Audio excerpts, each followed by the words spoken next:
What's up, y'all? What's poppin'? It's D. About to react to this video by Inform Overload. This is top 10 influencers who are pretending to be another race. I don't know what's wrong with the people of the world, but hey, you know, sure, if this is what you want to do, and you want to look crazy, and you want to, you know, do things for attention, then, you know, this is what your life has become. It's unfortunate, but hey, everybody has their own journey, so, sure. Let's see how these people pretend. Let's watch. They say that imitation is the sincerest form of flattery. No. At what point does imitation become cultural appropriation? You be the judge. Because right now I'm counting down the top 10 influencers who are pretending to be another race. Buckle up. It's gonna be a bumpy ride. What is gravy? You are watching Inform Overload. I'm Charlotte Dobre, and I'm out here spilling the tea on everybody.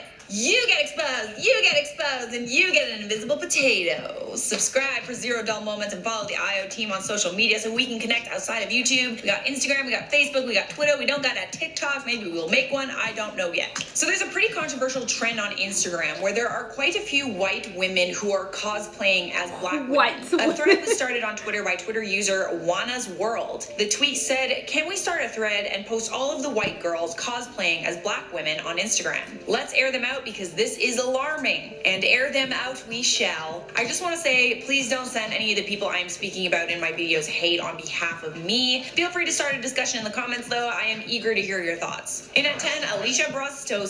I don't know if that's actually how you pronounce your name, but anyways, Alisha is a London-based micro-influencer with 26.4 thousand followers. Here she is with cornrows. She's regularly seen on her stories wearing designer do-rags and box braids, but Alisha is not black at all and was exposed for blackfishing in the spring of 2019. In an email to the Daily Beast, Alisha clarified that she's from Poland and her ancestors migrated from India, which could explain why she doesn't have typical pale skin and blonde hair. When asked why she chose to sport box braids and cornrows, a typical style black women wear, she said, "I personally had the hairstyle done to promote and empower a friend's black-owned business due to my following." She said she had no intentions to imitate the culture or compare herself to an African-American female, but a photo of her surface that tells a different story. This is Alisha at age 13. Because of the stark difference in appearance from what she looks like now, she's been accused of getting plastic surgery, lip injections, and butt plants in order to get her thick curves. Alisha denies this and simply says that she struggled with weight her whole life.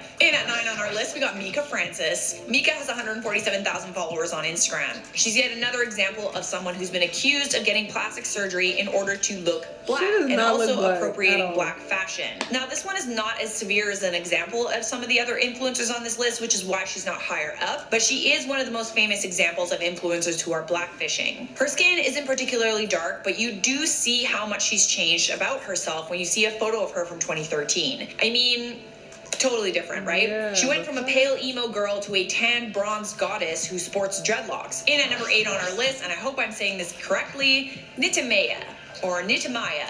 I am not sure. Of course, not everyone on this list is pretending to be black. Neeta Maya, a white Australian in the cosplay community, was accused of yellow-facing, a term to describe someone who pretends to be Asian. Neeta Maya was exposed for using tape on their eyes to look East Asian. Here is a tweet. Neeta Maya is a white Australian and has been using eye taping for years. Yellow-facing is not just disrespectful to Asians who are constantly oppressed, but it's unnecessary. If you don't care for issues about deep-rooted prejudice, go ahead and support them. Enjoy your ignorance.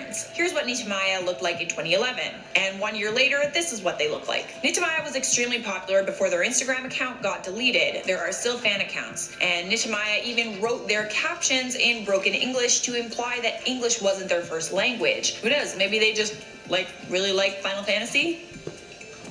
In at 7 on our list, Jaden Gumby.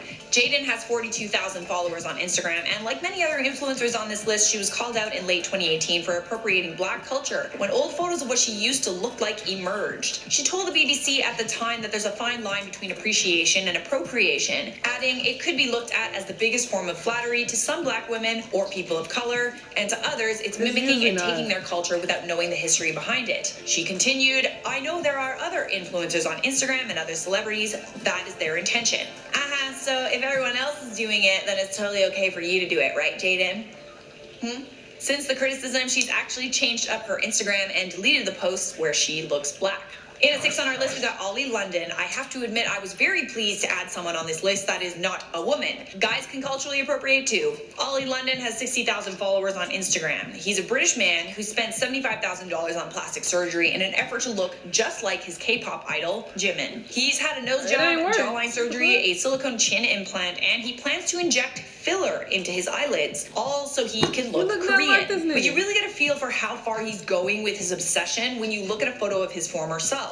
The eye surgery he plans to have is so dangerous, it could result in him going completely blind. Despite criticism, Olly insists he's not trying to change his race. He did, however, say that he wants to look like a K-pop star, and K-pop stars happen to be Korean. In at 5 on our list, Kim Kardashian. Kim Kardashian has been accused of culturally appropriating black culture on numerous occasions. Of course, Kim isn't white. Her father was a third-generation Armenian American, but that still doesn't completely justify her fashion choices.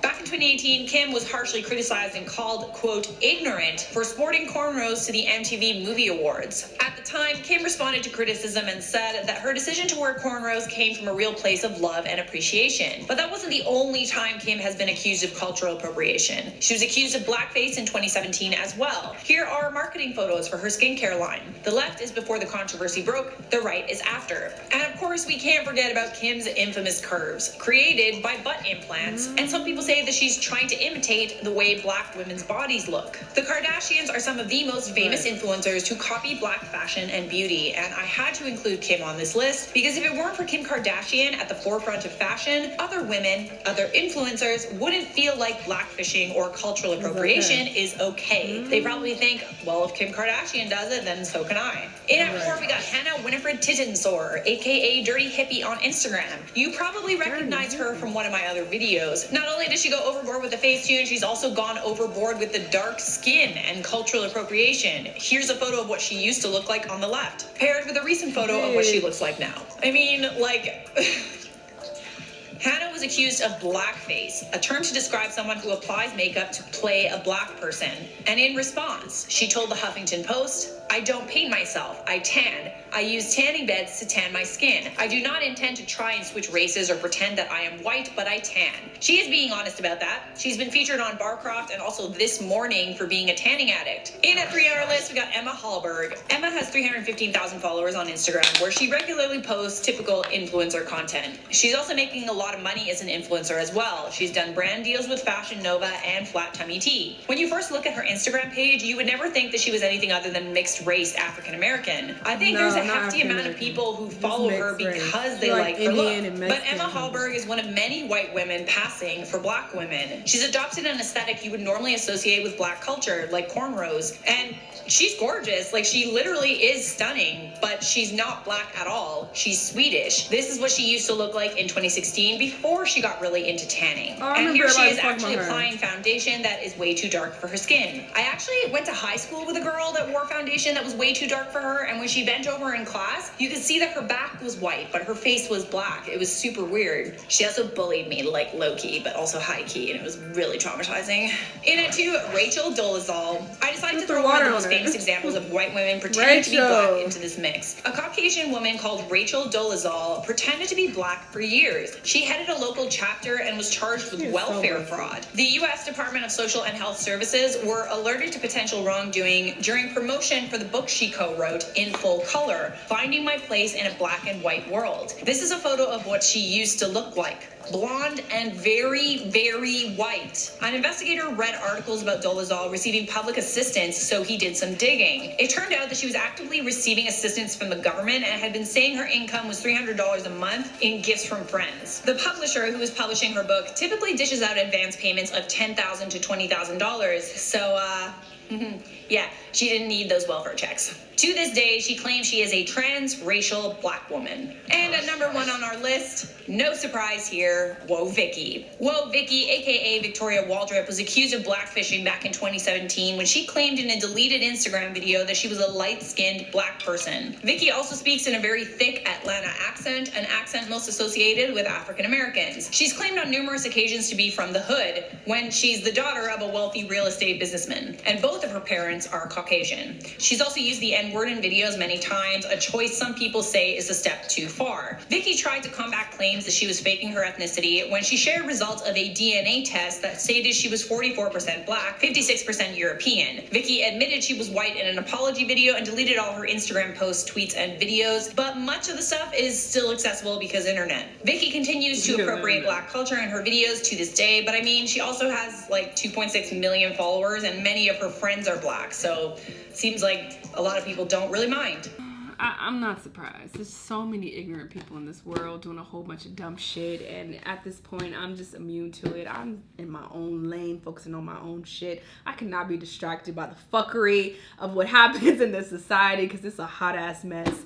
But most black people are not flattered by this bullshit because it goes deeper than, oh, it's just a hairstyle, oh, it's just this, and oh, they're just appreciating it. What's the problem? The problem is that for a lot of black people, all of their lives, they've been criticized or talked shit about or made fun of for having darker skin, for wearing their hair a certain way, for having big lips, for being shaped a certain way. But when other races do those same things, it's glorified and it's so beautiful and it's amazing. So it's just a constant reminder that black people are just not valued in this society.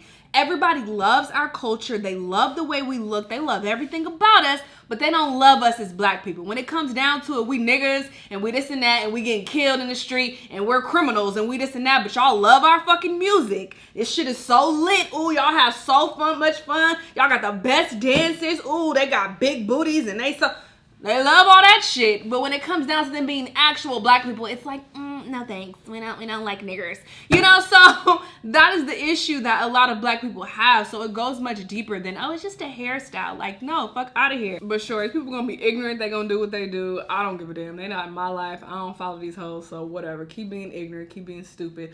A lot of people are gonna follow them and support them regardless, because, you know, our world is going to shit. It is what it is. Y'all let me know what y'all thought, though. Let me know what other videos you want me to react to, and I'll see you in the next one. Bye!